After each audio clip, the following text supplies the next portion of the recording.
అమ్మా.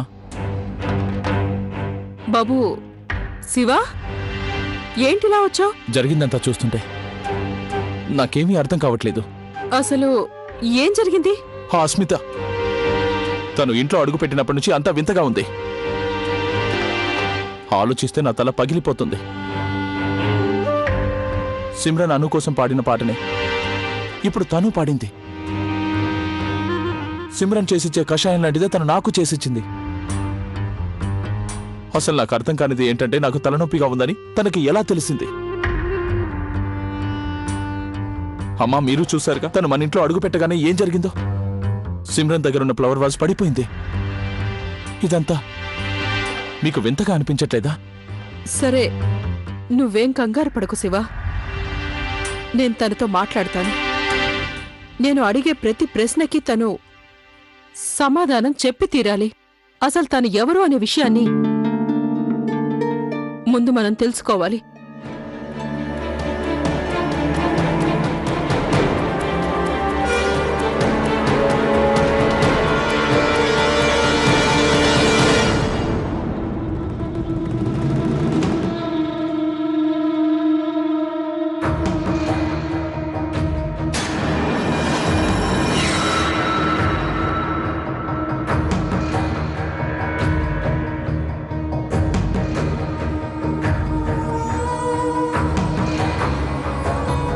ఏంటి నువ్వు చేసే పని? ఏయ్, నిన్నే అడిగేది.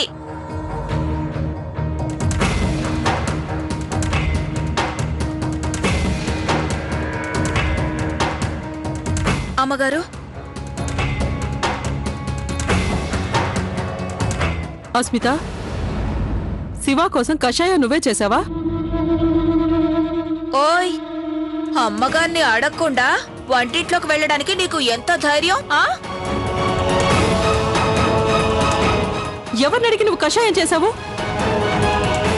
ఓయ్, అడిగేది వినపడట్లేదా? నేను అడిగేది నిన్నే అస్మిత. ఏంటి, ఏమైంది? మేం కూడా నిన్ను అడిగేది అదే ప్రశ్న. నీకంత అవసరం ఏమొచ్చింది శివ కోసం కషాయం చేయాల్సినంత? తనెప్పుడు కషాయం చేసింది అత్తయ్య?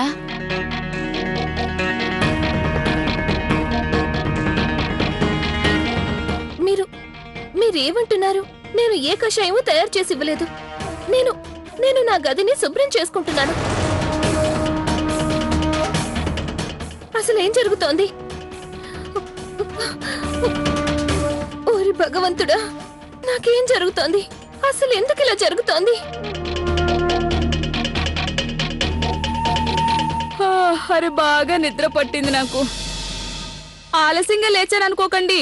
ఇంట్లో ఎవరన్నా ఉన్నారా లేరా? టిఫిన్లు ఏమైనా ఏర్పాటు చేశారా? ఓరి దేవుడోయ్, ఇప్పుడు వీళ్ళకి సేవ చేయాలా? ఇదిగో గౌరీ. అయ్యయ్యో, అరే ఏం జరిగింది? పొద్దు పొద్దున్నే అందరు ఇలా ఒకే చోట సమావేశమయ్యారు. ఆ విషయం నీ ప్రియమైన చెల్లెల్ని అడగచ్చు కదా. ఉదయం నుంచి అందరినీ కంగారు పెడుతోంది. నువ్వు నోరు మూస్తావా? చూడు అస్మిత, నువ్వు చెప్పు, అసలు ఏం జరిగింది? నిన్నటిదాకా అంతా బాగానే ఉన్నావు, ఉన్నట్టుండి ఏమైంది? అక్కయ్య, నాకు అదే అర్థం కావడం లేదు. అసలు ఇక్కడ ఏం జరుగుతోంది? అక్క, నేను ఇక్కడ ఉండలేను. నేను ఎక్కడికైనా దూరంగా వెళ్ళిపోతాను. ఈ ఇంటి నుండి దూరంగా. అలాగేనమ్మా, వెంటనే వెళ్ళిపోదాం, సరేనా? నీకిక్కడ ఉండటం ఇష్టం లేకపోతే నేను ఇక్కడ ఉండనంతే. నేను ఇప్పుడే వెళ్ళి సామాన్లు తీసుకొస్తాను, సరేనా?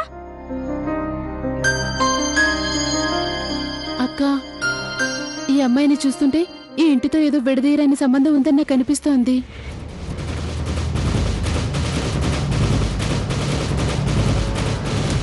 అక్క, చూడండి, బాగా చూడండి.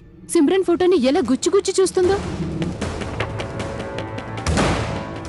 అక్క, నాకేం అర్థం కావట్లేదు. అసలేం జరుగుతుంది? నిన్న రాత్రి పాట పాడి బావుగారిని కంగారు పెట్టింది. ఇందాక కషాయం తయారు చేసింది. ఇక అన్ను ఎంత కన్ఫ్యూజ్ అయ్యాడో. అవును లవ్లీ, నేను అదే ఆలోచిస్తున్నాను. చూడ్డానికి ఇంత అమాయకంగా ఉంది, మాటలు మాత్రం కోటలు దాటిపోతున్నాయి. అదీ కాక మన సిమ్రన్ లాగే ప్రవర్తిస్తోంది.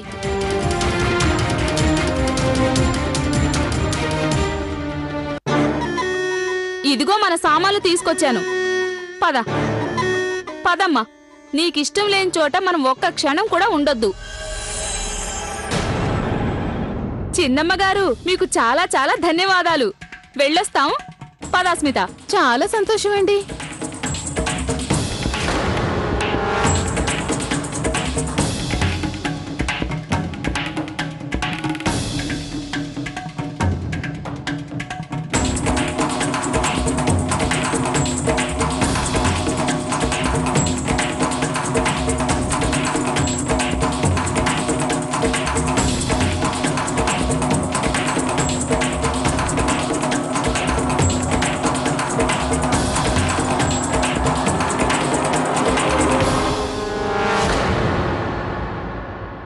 ఆంటీ,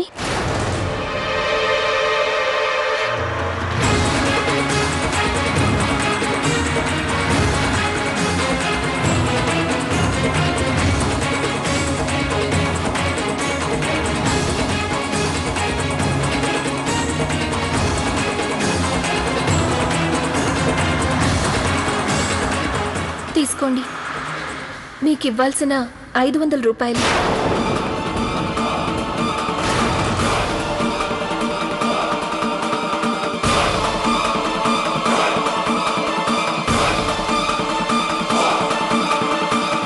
నేను మీకు బాకీ ఉన్నాను కదా, నాకు గుర్తుండడం మంచిదైంది. లేదంటే మీరు లెక్క చూసుకునే సమయంలో ఇబ్బంది పడేవారు.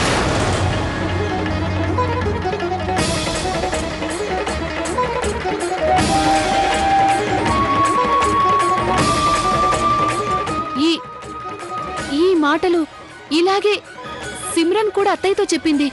అత్తయ్య గారికి 500 బాకీ కూడా ఉంది కదా.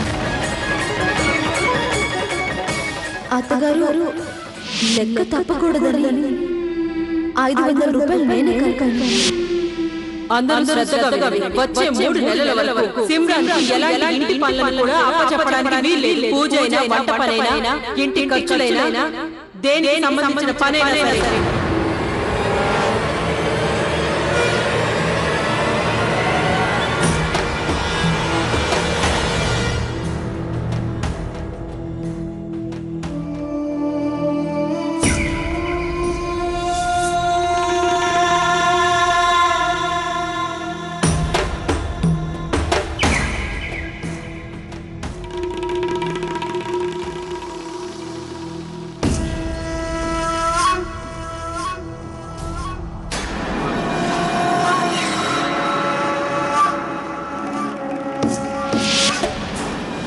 ఆర్తి అత్తయ్య, మీరు అటువైపు వెళ్తున్నారేంటి? గెస్ట్లు ఉండే రూమ్ అయితే ఇక్కడ ఉంది కదా.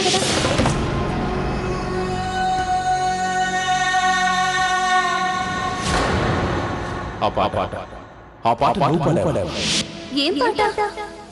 నాకు అసలు పాటలే రావే. నానా ఆంటీ అచ్చు మా అమ్మ ఎలా పాడాడో అలానే పాడాడు. నేను నిద్రలో అమ్మ తిరిగి వచ్చింది అనుకున్నాను. తీసుకోండి, మీకు ఇవ్వాల్సిన 500 రూపాయలు. నేను మీకు బాకీ ఉన్నాను కదా.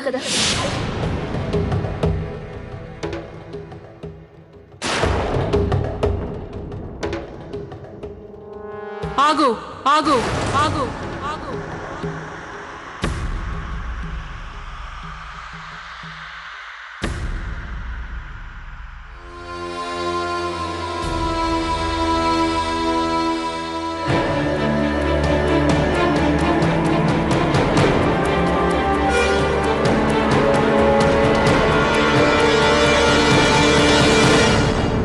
అస్మిత, నీ ఆరోగ్యం బాగయ్యేంత వరకు నువ్వు ఇక్కడే ఉండు.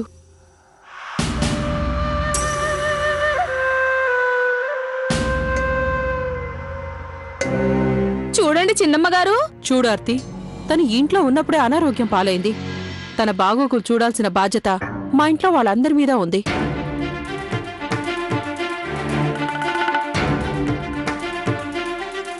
అదీ కాక నువ్వు మీ ఇంటిని మరమ్మత్తు కూడా చేయించాలి కదా. మీ ఇంటి పని పూర్తయ్యాక తనని మీ ఇంటికి తీసుకెళ్దు గాని.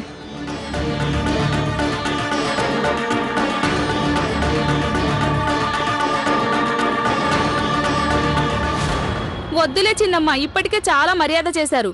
అనారోగ్యంతో తను నేల మీద ఎలా పడుకుంటుంది? వేరే ఇంట్లో కనీసం మంచమైనా ఉంటుంది. ఆర్తి, దానికి నువ్వు బాధపడాల్సిన అవసరం ఏముంది? నీకు నేల మీద పడుకోవడానికి ఇబ్బందిగా ఉంటే నువ్వు మంచం మీదే పడుకో. కమల కింద నేలపై పడుకుంటుంది.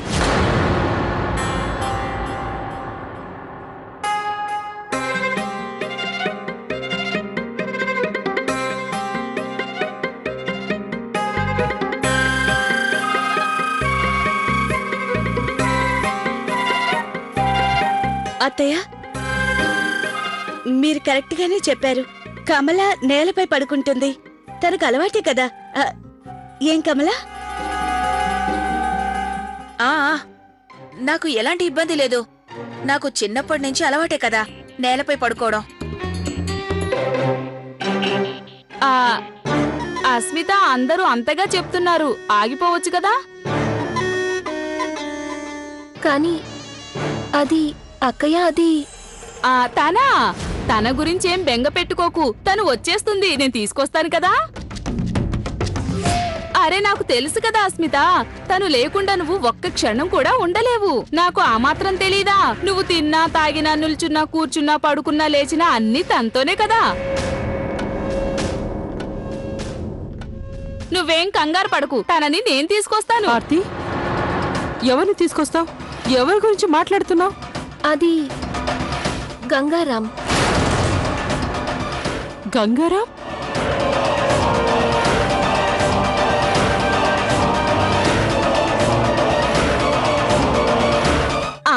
గంగారాం తన స్నేహితుడు.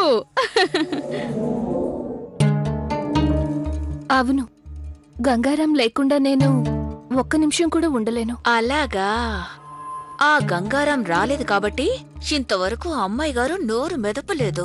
ఆర్తి అక్కయ్య, ఆ సామాన్లు ఇలా ఇవ్వండి. నేను ఇక లోపలికి వెళ్తాను. నువ్వు ప్రశాంతంగా వెళ్ళి సామాన్లు సర్దుకో. నేను వెళ్ళి నీ గంగారాంని తీసుకొస్తాను. ఏయ్, హలో. అరే హలో అన్ని తర్వాత, ముందు నేను వెళ్ళి గంగారాంని తీసుకొస్తాను.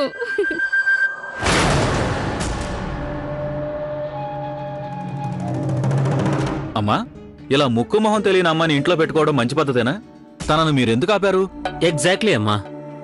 చూడండి, ముందేమో తనొచ్చింది, ఇప్పుడెవరో గంగారాం వస్తాడంట.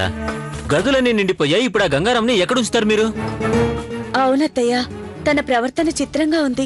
తను ఇక్కడికి వచ్చినప్పటి నుంచి శివబాబు గారికి చాలా ప్రాబ్లమ్స్ వస్తున్నాయి. తను ఇక్కడుండడం వల్ల బావగారి ప్రాబ్లమ్స్ ఇంకా ఎక్కువ అవుతాయి. అందుకని అత్తయ్య, మీరు చెప్పింది నేను అర్థం చేసుకోగలను, కానీ ఎందుకో తెలియడం లేదు. తను ఈ ఇంట్లో నుంచి వెళ్ళడానికి నా మనసు ఒప్పుకోవడం లేదు. ఏదో తెలియని బంధం ఉంది.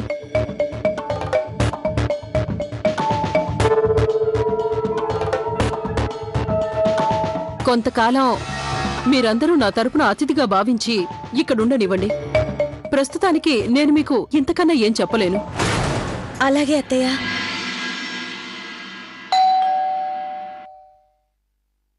ఎవరు కావాలి? మేడం, నేను గంగారాం. గంగారాం? నువ్వు గంగారాంవా? ఒక క్షణం ఆగు, నేను అత్తయ్య గారిని పిలుచుకొస్తాను. ఉండు. అమ్మగారు, తొందరగా ఇలా రండి, గంగారాం వచ్చేసాడు. చూసావా లవ్లీ, నేను నీకు ముందే చెప్పానా? చూడు, అస్మిత ఇష్టం అని చెప్పినప్పుడే కుర్రాడు అనుకున్నా. అమ్మగారు, త్వరగా రండి, చూడండి ఎవరొచ్చారో.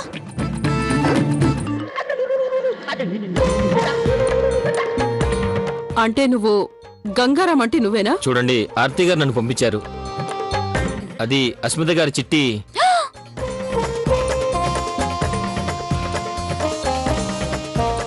చిట్టి? ప్రియా, చిట్టి అంటే తెలుసా? అది అస్మిత తనని ప్రేమతో చిట్టి అని పిలుస్తుందనుకుంటా. కొంచెం కూడా సిగ్గులేదు. వీళ్ళ సంగతులన్నీ అత్తయ్య గారు చెప్తున్నాడు. చూడండి చిట్టి గారు, మీకు అస్మిత ఎంతకాలం నుంచి తెలుసు? మీరు ఏం పని చేస్తుంటారు? తను మొదటి నుంచి మిమ్మల్ని చిట్టి అని పిలుస్తుందా, లేక ఈ మధ్యనే? అమ్మా ప్రియా. అరే, మీరొచ్చేసారా?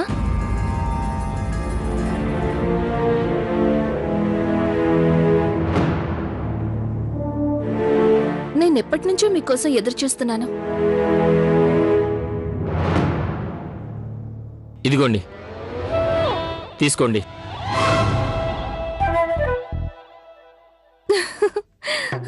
అరే చిట్టి, థ్యాంక్స్ అన్నయ్య. అన్నయ్య అన్నయ్య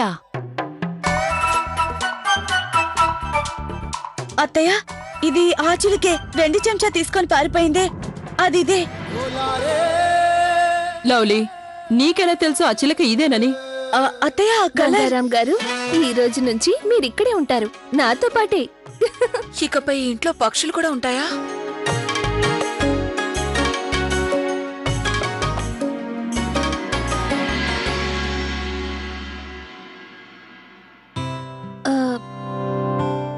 లవ్లీ అక్కయ్య, ఒక పచ్చిమిరపకాయ ఇస్తారా? నా గంగారాంకి ఆకలిగా ఉంది. ఇప్పుడే ఇస్తాను. అలాగే ఇద్దువు గాని ముందు టీ తాగని. ప్రియా ఇవ్వు. వద్దండి, నేను టీ తాగను. అలాగైతే నేను కాఫీ చేస్తాను. వద్దు, నేను కాఫీ కూడా తాగను. నాకు అలవాటు లేదు. నేను కేవలం పాలు మాత్రమే తాగుతాను. అలాగా? అరే వా వా వా, చాలా బాగుంది. గంగారాం తినేది పచ్చిమిర్చి, కానీ దాని యజమాని తాగేది తీయని పాలు. దీన్నే కాబోలంటారు దేవుడు కలిపిన జంట అని. చాలా బాగుంది. కమలా,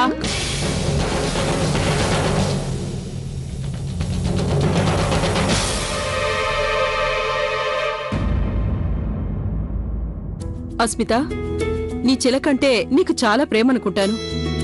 అది సరే కాని తనకి గంగారామని పేరెందుకు పెట్టావు? నాకీ చిలుకని నా ప్రాణ స్నేహితురాలిచ్చింది. తన పేరు గంగా. తనకి రామ్ సంఘం వాళ్ళు కలిస్తే అక్కడి నుంచి తీసుకొచ్చింది. అందుకే నేను తనకి గంగారామని పెట్టాను. చాలా బాగుంది అస్మిత. ఎలాగైనా నీకు నీ స్నేహితురాలు గుర్తొస్తుంటుంది. అవునండి. పదండి నిదానంగా, జాగ్రత్తగా. మీరందరూ సైలెంట్ గా ఇక్కడే నిలబడండి. నేను మీకు బాక్సులు బాటిల్ తెచ్చిస్తాను.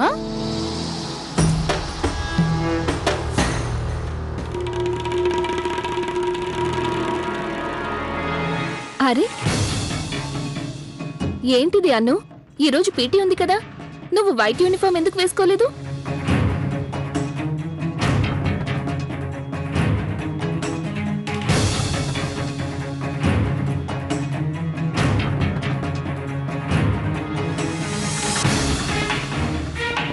నేను మళ్ళీ మర్చిపోయాను. ఎప్పుడు ఇలాగే జరుగుతుంది. మా అమ్మ కూడా ఇలాగే గుర్తు చేసేది. మీనాక్షక్కయ్య, నువ్వు మళ్ళీ మర్చిపోయావా? అది నేను హడావుడిలో మర్చిపోయాను అతయ్య.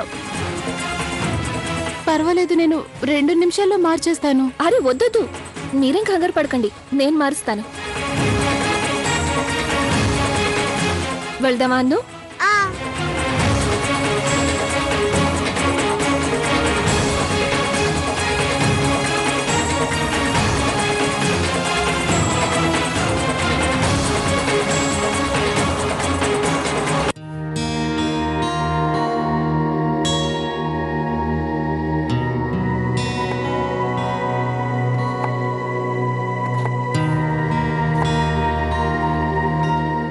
అత్తయ్య, నేనేమో ఒక పుస్తకంలో చదివాను, ఈ ప్రపంచం మొత్తంలో ఒకే రూపంతో 7గురుంటారంట. కానీ ఈ అస్మిత చాలా విచిత్రంగా ఉంది. నేను చదివినట్టు తన రూపం సిమ్రన్ లాగే ఉండదు.